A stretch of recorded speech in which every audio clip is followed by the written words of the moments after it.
a young teen female, the oldest of 5 kids my dad had with his second wife. Our mom went crazy and left us when my youngest sister was a month old. Our dad stuck around for maybe 5 months after that before dropping us off at our half-sister's, 25 place, for what was supposed to be a couple of weeks, then changing his number, deleting his email, and putting our house up for sale. My sister was a full-time college student and was living in a 1-bedroom apartment. She didn't have the space, time, or money to take care of us, so we ended up in foster care until she got a new apartment and a better job, or CPS could track down my dad and get him to take us. We were in foster care for 8 months, then returned to my sister when she graduated college and got a bigger apartment. She takes really good care of us. We always have food, we have good clothes, and my siblings have a lot of toys, and she always makes sure I can participate in every class party or field trip. It's been really rough for my sister though. She sleeps on the couch because she can't cram another bed into our rooms, and she works 2 jobs. She's out of the house by 2 every morning, comes back by 8 to make breakfast and get us to school or daycare, then returns to work at 1. She says she doesn't get much help from our dad or the state. A few days ago, Dad showed up at our apartment. I answered the door, he tried to hug me, I told him to screw off, and then I shut the door in his face. My sister came out of the bedroom and asked who it was, and when I told her, she gave me $30 and told me to go to our babysitter's apartment and see if she'll let me stay with her for a couple of hours. She picked me up from the babysitter's apartment, and the only thing she said was, "Did you curse at your dad?" I told her what had happened, and she says that she gets why I was mad, but she said I shouldn't curse at him. I know I shouldn't have, but I argued with her because I was really upset, and now I'm worried she's mad at me. Am I the idiot for telling my dad to screw off when he decided to visit after years of no contact? You are not the idiot. Your idiot, deadbeat loser, I would never call that man a father, deserved far worse than being cursed out. After only 5 months as a single dad, he dumped all of you on your half-sister and vanished entirely when all of you needed him most. Even if he couldn't raise you, at a bare minimum, if he'd provided child support, maybe you wouldn't have had to go into the foster care system. Meanwhile, your half-sister made considerable sacrifices in her own life to take care of you. Instead of starting her own life, now she's a single foster mother to 5 kids, and will be for at least the next 16 years. Think about that for a minute. Respect is earned, not given. Your sperm donor's vanishing entirely permanently deprives him of any right to any respect whatsoever. Your sister is not the idiot for her feelings either. She likely has a very strong belief that parents should be respected no matter what. I personally completely disagree with her viewpoint. Sister is trying to instill kindness in you, which is honestly amazing. But you did nothing wrong. Your father is a pile of crap, and what he did to you and your elder sister is unforgivable. You're fortunate to have an amazing sister. I'm sure she's not mad at you. Just let her know that you know your dad is trash and that you appreciate her so much. Geez, they abandoned 5 kids. 5! I'm so tired of parents abandoning their kids and hiding and no one doing a thing. Maybe if there were any consequences, people would think twice. Your flaky parents have taken away your childhood, and it's unfair, but you need to do everything you can to help your sister. Reading between the lines, I think your sister is trying to build a relationship with your dad, probably because she needs more money or for him to look after you occasionally. She must be exhausted and has no one else to help her. She probably hates him too, but she isn't in a position to slam the door in his face. Good luck to you guys. I really hope everything starts getting easier soon.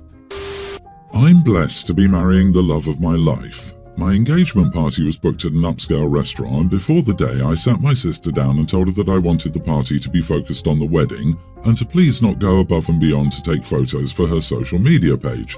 I might get flack for this part, but my sister is trying really hard to become famous online. I've never said anything to her because she's an adult and this is her life, but I didn't want her to pull any of her antics for my wedding. Because she doesn't just take a few photos to post, she's the embarrassing, in my opinion, caricature of the perpetually online influencer. She'll order 2 dishes at a restaurant, one to take photos of because it's prettier and the second to actually eat. She's stopped traffic before to take outfit photos in the street. She's also staged fake things to post online. One time she started crying in a Starbucks and made up a fake story about how the barista bullied her. I want to make it clear that I did not bar my sister from taking photos, I just didn't want her to do something that would embarrass me. Everything was okay until she stood on a chair to take a top-down photo of her meal. Everyone was staring and in shock, and a waiter had to come and ask her to sit down. She refused to and started to loudly argue with the waiter, saying that she was the bride's sister, and then started to sob loudly that she was getting bullied. I was mortified and immediately had the groomsmen escort her out of the room. She's since blasted me on social media, calling me an idiot for not handling the situation with more grace and empathy. She says I could have warned her instead of kicking her immediately out. I was kind of panicking, so I wonder if I could have handled it better. Not the idiot. The waiter asking her to sit down was her warning. Getting kicked out was a natural consequence. I'm not really sure why a grown woman needs a warning to please not stand on her chair. And plus, she caused a scene and argued like a spoiled baby when the waiter tried to ask her nicely to stop. I mean, if she'd been standing on a chair to get the perfect pic of the happy couple for you, maybe I'd give her a pass. But fighting over a pic of her food and drawing attention away from the occasion? That's rude.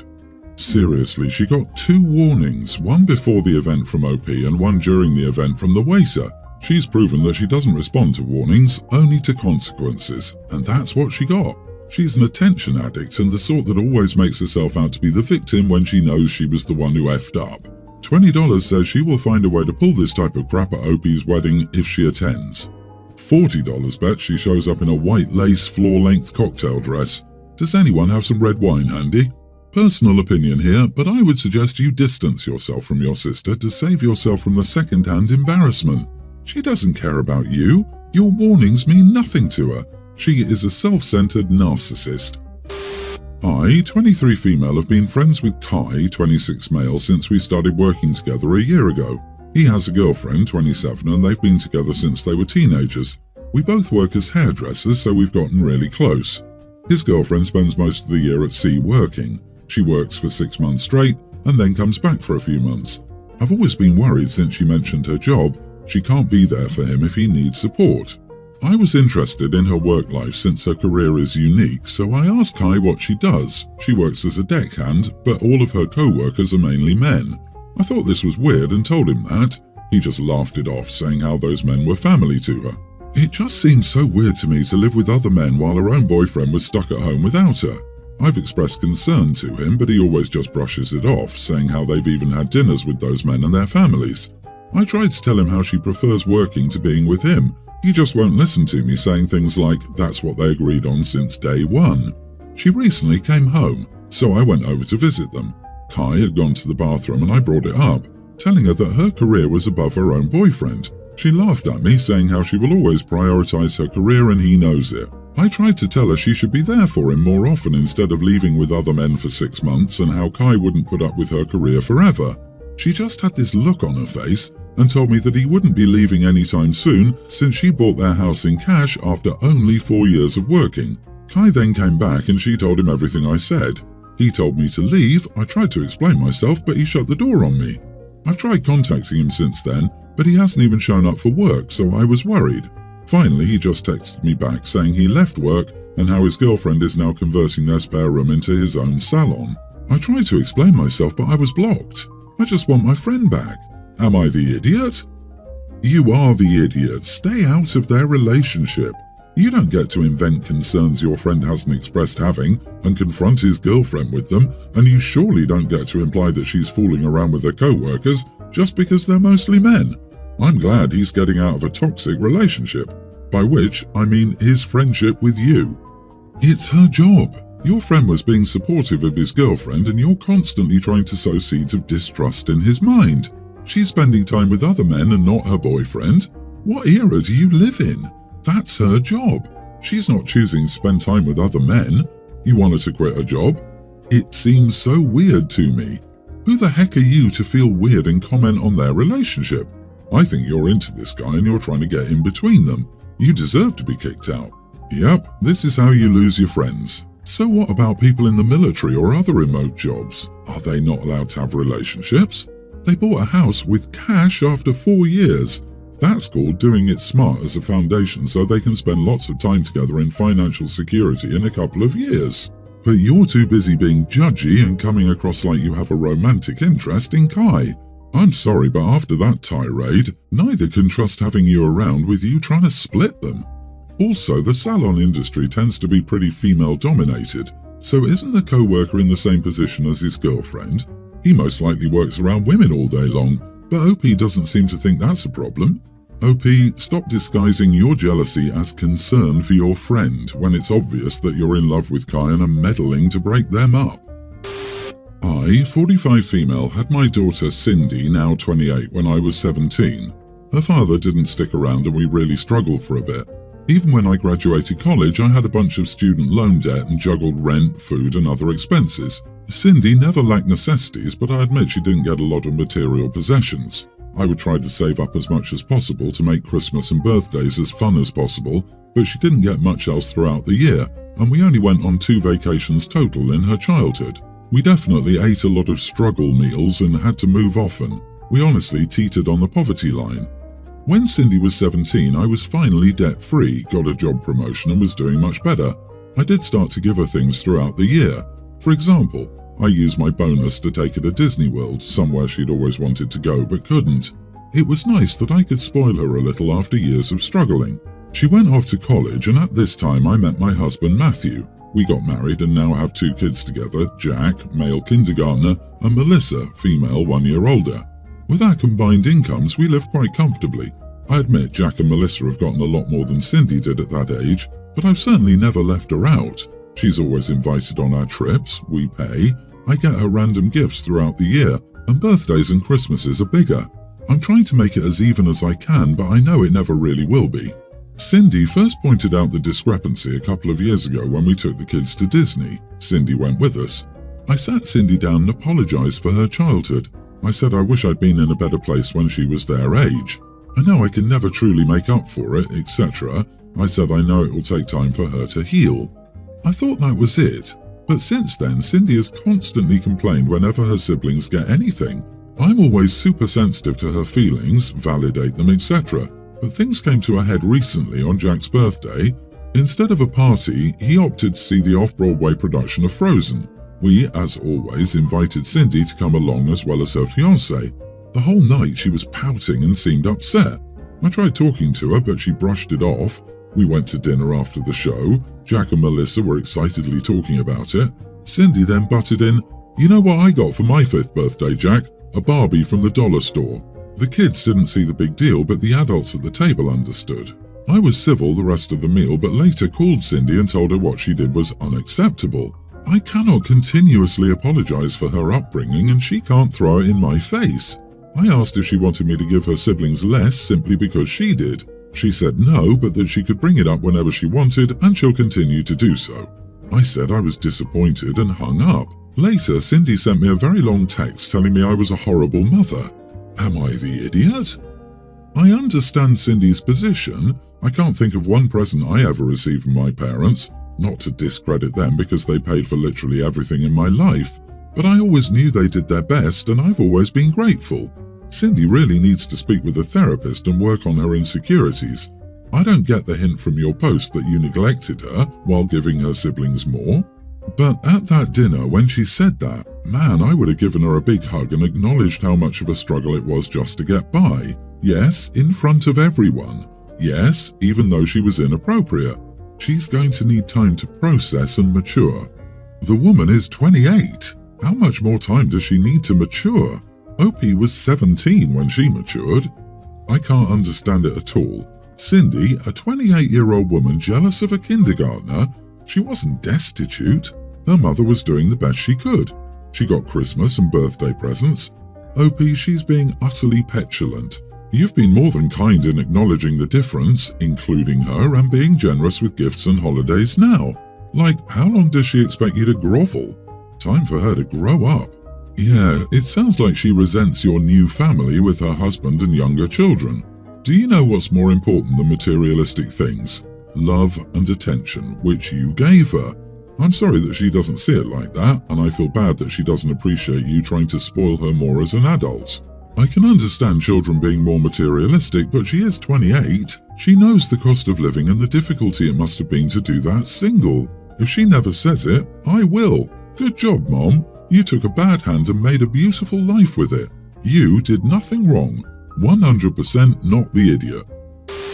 Okay, I have a unique name. It's nothing insane and sounds normal, but I've never met someone with the same name. Looking at that name analyzer, only 30 people were given my name last year. The point I'm trying to make is, it's unique. People comment on it semi-regularly, but it's made up, not a cultural or historical name. My sister had a baby girl 2 years ago and named her the female version of my name. She didn't ask me if she could. I want to be clear, I didn't and wouldn't expect her to, and I certainly would have approved if she did, and I do approve.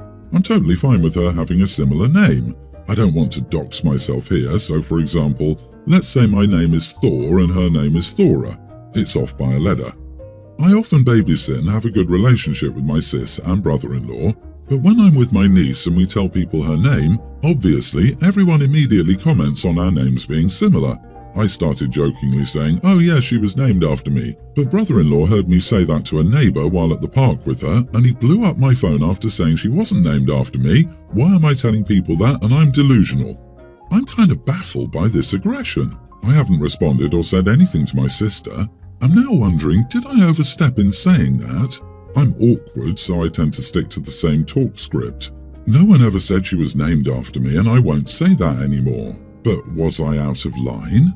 Edit, I should also add that I am the godfather, and that was decided before she was ever born or her name was picked out, so I don't know. I kind of assumed she was named after me. Wouldn't most people? Not the idiot. Here's my bad advice that you definitely shouldn't follow. Get a goldfish and name it the brother-in-law's name with an additional letter. Talk about the goldfish a lot around the brother-in-law and see if brother-in-law thinks there's a connection between his name and the goldfish. Get unreasonably angry if the brother-in-law suggests there's a connection. A goldfish stays in the house. He should name a dog after the brother-in-law and take the dog everywhere.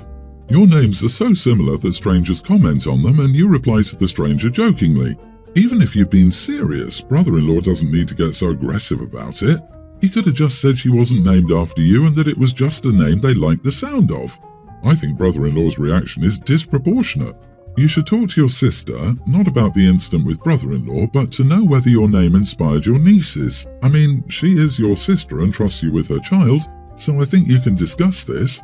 It's possible, I'm making wild guesses here completely out of nowhere because why not, that maybe your sister did indeed name her daughter after you, or was influenced by your name, inspired, or found it sounded great. Brother-in-law disapproved and they had an argument and she won, and now brother-in-law is mad and doesn't want to acknowledge that.